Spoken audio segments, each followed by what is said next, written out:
Hello, in this jQuery video, I am going to show you how to set multiple attributes. So we've got some code here which selects any div elements, but it could be any sort of selector, modify the attribute, modify the title attribute, and assigns epic div.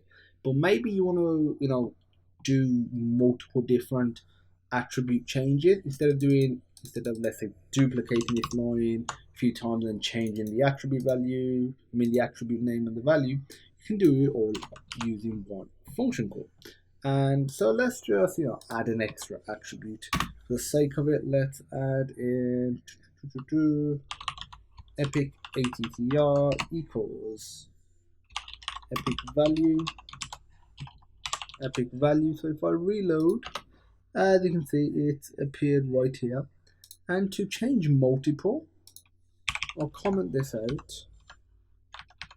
Actually, no, I will just just modify this as we need. What you'll need is a curly brace at the start.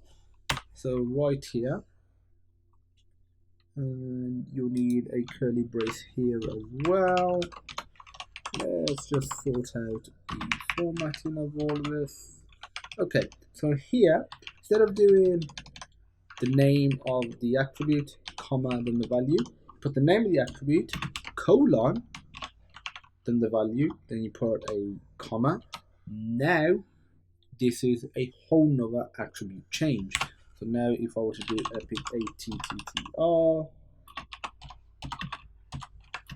and I change this to even better attribute.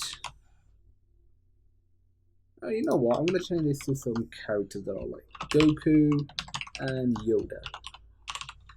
I'll save that and I go back, reload. As you can see, it says hello world and it says epic value.